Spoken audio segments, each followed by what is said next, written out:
President Franklin Roosevelt delivered a speech on January 6, 1941, which became known as his Four Freedoms speech. The four freedoms that President Franklin Roosevelt listed were the freedom of speech, freedom of worship, freedom from want, and freedom from fear. When Mr. Roosevelt delivered his speech, it was the day before World War II. When President Roosevelt spoke his speech, it changed the lives of many Americans, and his words are still an influence today. Mr. Roosevelt's speech means a lot to Americans today. His speech gave us the liberty to say what we want. Now you can speak any dialect you want and say anything you want. You don't have to speak a certain language to live in the United States of America. Today we have the freedom of worship.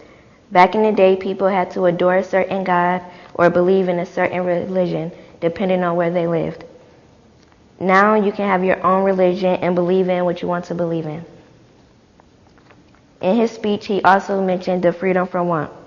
Freedom from want means every citizen will have an economic understanding which will secure a healthy peacetime life for everyone.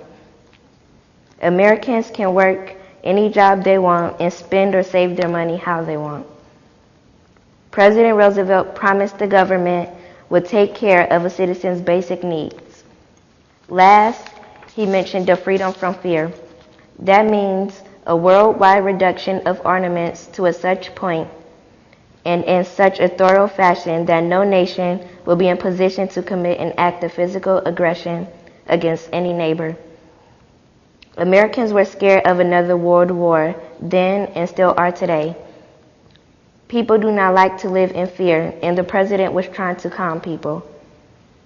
Americans need a president who will promise these four freedoms again.